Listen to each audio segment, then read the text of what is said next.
The notorious books to be read pile. Hi, I'm Gary Lovisi, and this time we're going to take a look at the books to be read pile. Everybody that's a reader always has a pile of books that they want to read, and if they get a new book, they always put it in the books to be read pile. Um, Now, That's not exactly a pile, not for nothing. well, that's what I'm going to say because Miss Badinsky, this is one of many piles. But what I want to do is just show you the books that I want to read and why I want to read them. And it's an eclectic mixture of things. And I thought that might make an interesting video because this way you see different kinds of books, and I like to talk about them. These are books I haven't read, but I can still talk about them because I know when I bought them what they were about, kind of what they were like, and maybe have an interest in them. And I hope someday to get around to them. Uh, but like I say, this is one of, there's a couple other piles maybe besides this one, maybe a couple of dozen. But anyway, here we go. First book is The Master Book of Detection and Disguise by Alfred Gross. And this is a paperback from 1936. It's a Quaker Oats giveaway, and it's all about what detectives do in solving cases. Kind of an early forensic paperback. I think it's, I believe it's British. Yes, it is. It's British, and it's a Quaker Oats Company giveaway. I found this little item. It's from 1936, and it's got a lot of cool information about how they were, detectives would go about forensic work in the 20s and 30s. And this is a great book for, especially if you're writing a historical crime novel, a crime story. And a lot of times I do historical Sherlock Holmes historical crime novels and stories, and so this would be a kind of a good item for me to read to get information about what was going on in the 20s and 30s at that time in kind of forensics.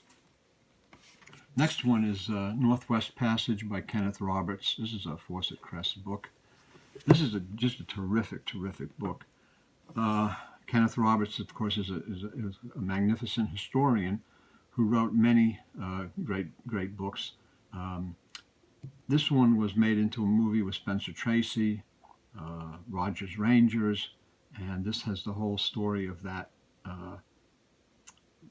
kind of that movie, but really like a lot more. It's a really great book. The next one is this book by Mark Olden, Poe Must Die. This actually is a bit of a ringer because actually I have read this already, but I just want to read it again. I like books where Edgar Allan Poe is in the a character in the book, and this one Poe is again he's a writer of mystery and crime stories, and he is called upon by Charles Dickens to investigate a murder. So Poe is kind of a detective, but in his own kind of way, you know, the things that he went through, had a lot of problems and things to deal with. It's a really great novel. Very well done, I think. So I want to read that again, and eventually one day I want to do a video on all my Poe books where he's a character in, and also books about him that I have and collect, because he's a very interesting character, and I really like that. And this book was really great. Next one is The Revenant by Michael Punky. This is the book that was made into the movie, Leonardo DiCaprio movie, about where he's attacked by the bear. This was suggested to me by my friend Jay Gertzman, who's a book collector and scholar. He's written some articles for me for Paperback Parade. Very knowledgeable fellow, especially when it comes to Gothic and punk and hard-boiled material. And he suggested the book, as we both knew about the movie, of course, but he says the book is just so much better, and it's really worth reading. So I put that into the stack. Some slim little magazines. This one was published by Robert Price. This is Two-Fisted Detective, Robert E. Howard's detective stories, crime stories. Maybe I'll put this like this. Should I put them two together? Yeah, one of the good big idea. ones?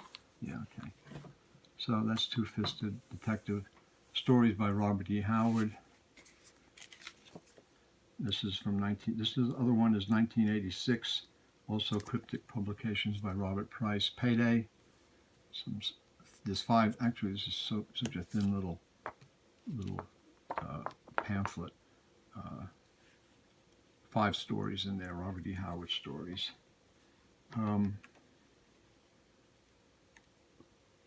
This is Shroud Publishers, The Devil Ground, Lovecraft Library, 19, Volume 3, 1975 by Ted Pons. Lovecraftian. Actually, it's got a nice Lovecraft cover of Ensuing Chaos. Should be interesting to read. I don't know why I don't get around to reading some of these. These are really like thin, small booklets, but I just don't.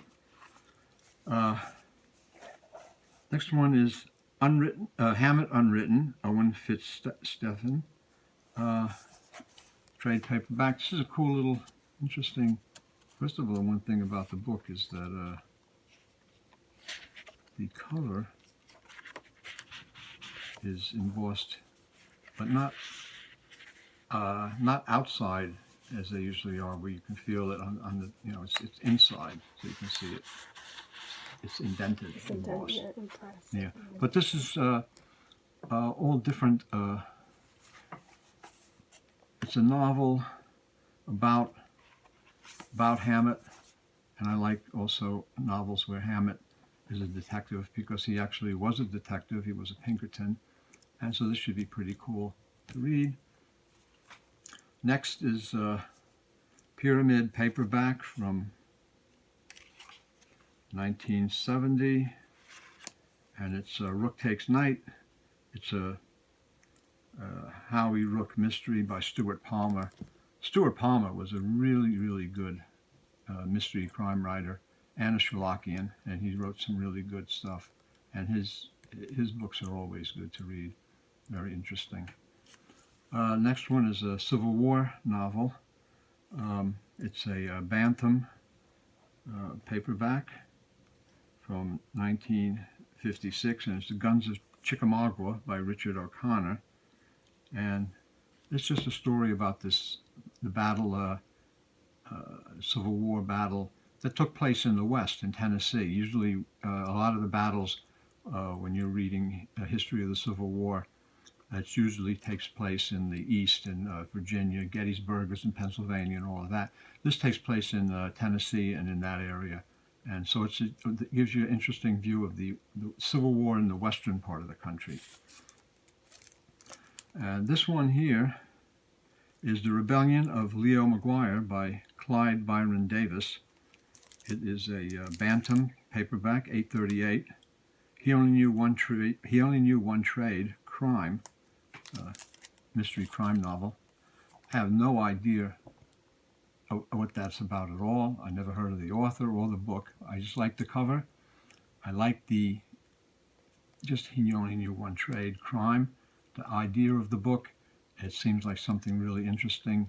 I read a little bit of the back. It doesn't really tell you too much over here, but it just seems like an intriguing possibility of a book that I definitely have some interest in and would want to read. So that's on the to-be-read pile. I'm just going to move these out of the way. I'm going to put on another stack. Garment of Shadows by Laurie King is one of her Mary Russell and Sherlock Holmes books. I'm not sure about this. This is one of the, I think there's something special about it that I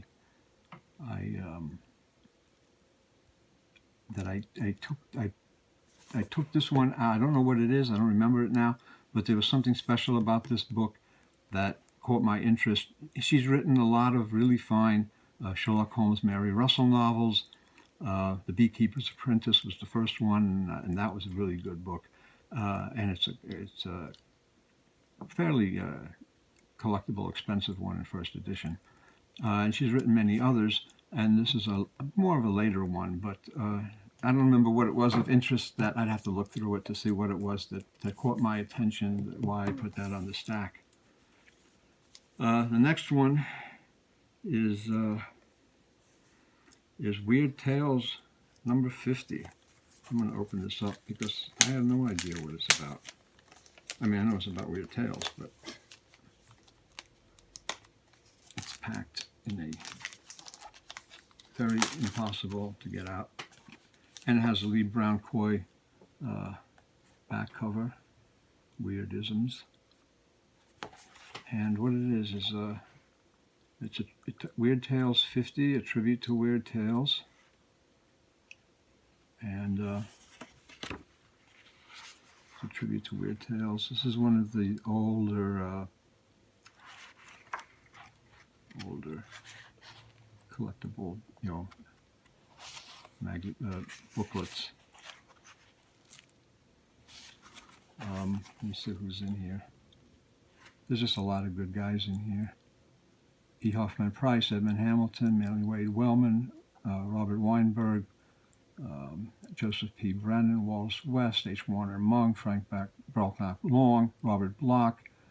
Forget about it. It's the who's who of. Is that a reprint of Weird Tales number 50? Is that what? No. It's. What does Weird Tales 50 mean? Is it cover art. This is the cover art of Weird Tales by Robert Weinberg. Robert Weinberg was a major. He was a major book dealer who I knew. He's a very great guy, but he's also a big collector of art, and he had a lot of the Weird Tales pulp cover paintings, as well as many other pulp cover paintings, and this is just his talking about collecting the art, these different covers. Just a very cool book about the magazine with a lot of illustrations. I mean, it's really nice. It's a little delicate because it's, let me see when this is from. It's 1974. Can we see the cover? Yeah, show us. Yeah, let me show you the cover. It's from 1974, so it's from a while back. 74. It's like Weird Tales 50. It's like about 50 years old now. These I got at the Baker Street Irregular book sale room, whatever you want to call it. Each year, the BSI in New York City have a celebrate Sherlock Holmes' birthday in January, and I got this. This is a Norwegian Explorers number 15 from 2016, their Christmas annual, The Misadventures of Sherlock Holmes. A lot of little Sherlockian kind of cute little booklets.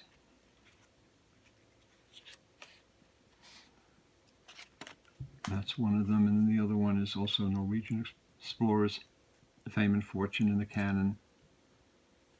And these are like, I think, 50, 60 pages. They're nice little articles and sometimes short stories, vignettes, things like that. Next three are Starkhouse books, which I really like a lot. The first one is The Best of Manhunt, and these are both edited by Jeff Vorzimmer, and it's the best stories of Manhunt Crime Magazine, the digest. That's volume 1, and this is volume 2. And they are really, really, really nice. Really nice. And of course they have the covers on them. But the one that I didn't have for a long time, I didn't even know about that this existed, was The Manhunt Companion by Peter Infantino and Jeff Borzimmer. And Peter went through all the issues of Manhunt and what's in each issue, and what's more important, all the stories and information about the stories. He read them all, and he notes on all of these stories. So it's really valuable. These three books are really valuable for if you're a crime fan, hard-boiled and crime fan. You're going to love these. Next one is a few journals of the Dark Man. This is from 2010. This is a Robert E. Howard fan, really nicely done fanzine, Dark Man, from 2010.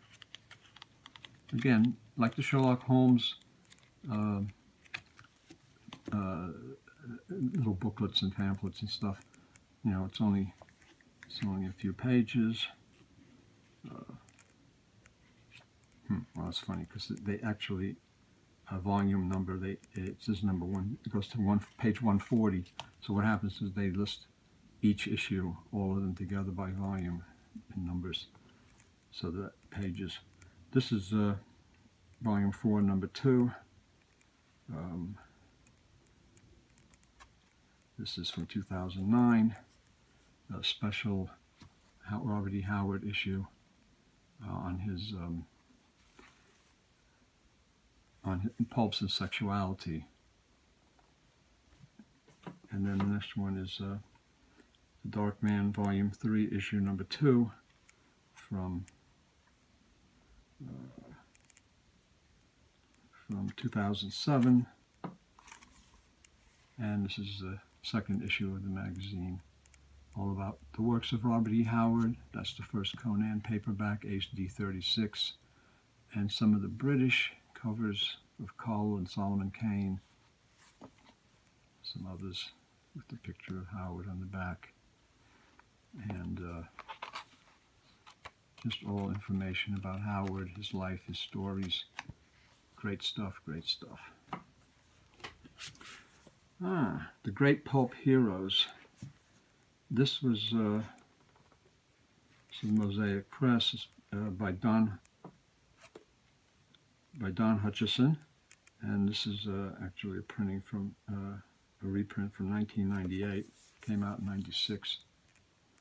All about the Pulp Heroes, calling Captain Future, and with a lot of pulp. Spider, Operator 5, The Shadow. Great stuff. Some nice Frank Hamilton. Frank Hamilton was an artist who lived in Massachusetts who loved the pulps, and he always did a lot of work free of charge for fanzines just because he loved the pulps. And anybody that published a fanzine about the pulps, Frank was always willing to help out with some illustrations, and he did many illustrations and covers for my books, as well as just about everybody else who did any magazines on the pulps. And he was a great fellow who should be remembered. And the last one on this group is the Maids version by Daniel Woodrill. I really like. This is a little brown hardcover from 2013, the Maids version. It's a slim hardcover. His very hard-boiled crime, his country noir kind of stuff. It's noir, it's hard-boiled, but it's set in the rural areas. Great stuff.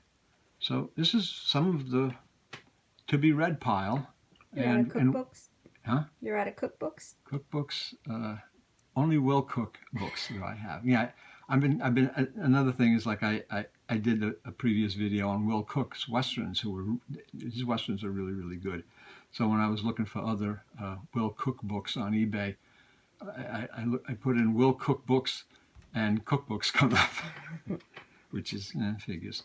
But anyway, I wanted to just go through an eclectic look at some of the books that are on the to-be-read pile. I haven't read most of these, but I do want to read them all. And this is then the reason why I want to read them. What kind of, to me, stands out about them, making them special and making me be attracted to reading them someday. Maybe 50 or 100 years from now, I'll get around to it.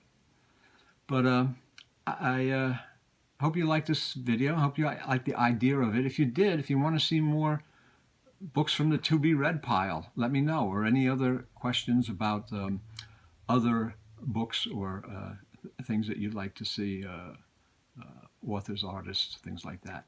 So with that being said, I just want to thank you for looking and give us a thumbs up if you like this video. And we'll see you next time. Thank you.